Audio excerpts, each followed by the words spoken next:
Magandang umaga! Kumusta po? Narito po ulit ang update natin para sa lagay ng ating panahon. Ngayong umaga po ng October 19, 2025. Sa ngayon po ay nagsimula na nga po na tawirin ng Bagyong Ramil ang mainland Luzon at sa ngayon ay nasa vicinity na po ng Quezon. Dadaanan po niya ang Central Luzon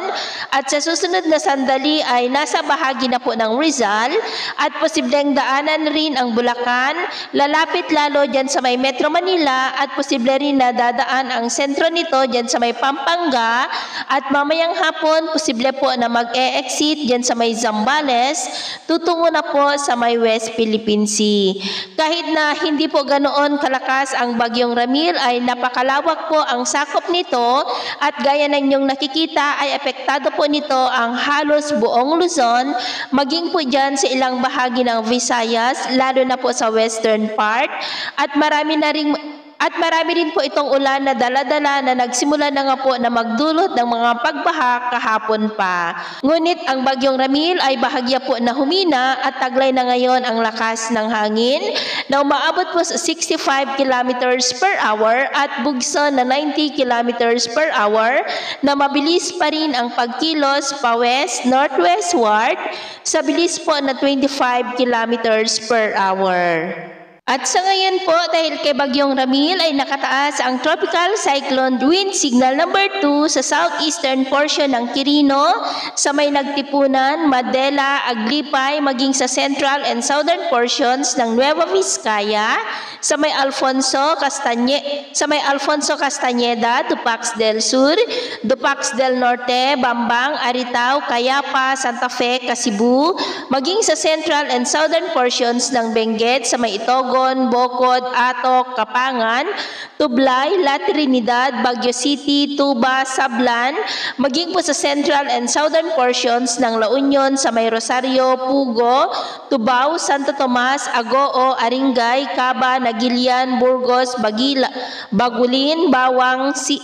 Bawang, City of San Fernando, San Juan, San Gabriel, Bacnotan, Santol, Balawan, Luna, maging sa may Pangasinan, sa may Aurora, Nueva Ecija, Bulacan, Tarlac, Pampanga, the northern and central portions ng Zambales, sa may Santa Cruz, Candelaria, Masinloc, Palawig, Iba, Botolan, Cabangan, maging sa northern portion ng Metro Manila, sa may Caloocan City, Quezon City, City of Valenzuela, City of Marikina, City of Malabon, City of Nabotas, maging po sa northern and central portions ng Rizal, sa may Rodriguez, San Mateo, City of Antipolo, Tanay, Baras, maging sa northern portion ng Laguna, sa may Santa Maria, Fami, Sinolwan, ganoon din po sa northern and eastern portions ng Quezon, sa may General Nakar, Calawag, Tagkawayan, Ginayangan, Quezon, Alabat, Perez, Mauban, Rizal, Infanta, Atimonan, Plaridel, Gumaca, Lopez, kasama na po ang Polillo Islands, sa may Camarines Norte and the northwestern portion ng Camarines Sur,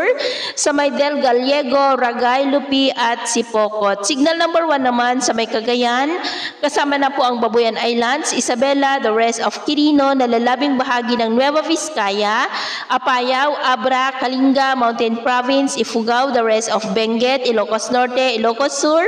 lalalabing bahagi ng La Union, the rest of Zambales, Bataan, the rest of Metro Manila, the rest of Quezon, nalalabing bahagi ng Rizal, the rest of Laguna, Cavite, Batangas, Occidental Mindoro, kasama na po ang Lubang Islands, Oriental Mindoro, Marinduque, Romblon, the rest of Camarines Sur, Catanduanes, Albay, Sorsogon, the northern and central portions ng Masbate, sa may Aroroy, Baleno, Mandaon, Milagros, Balud, City of Masbate, Mobo, Uson,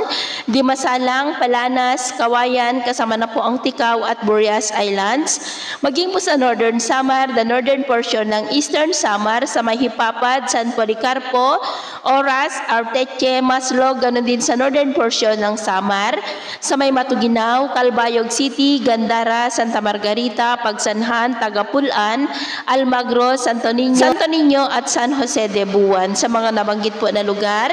iba yung pag-iingat po dahil posible ang mga banta ng mapagbaha at pagguho ng lupa. Mga baybayin, iwasan na po muna natin ang papalaot sa mga baybayin ng silangan ng Luzon maging sa mga baybayin ng Northern Samar dahil ang mga alon ay posibleng aabot hanggang sa 3.5 to 4 meters height. Kaya hanggat maaari po ay iwasan na muna natin ang papalaot dyan sa mga may kulay pula para po mas makaiwas sa mga sakunang pangkaragatan. So ito po ang latest update natin sa araw na ito. Ako po muli si James na nagsasabing sa kahit na pagsubok po na darating sa ating buhay,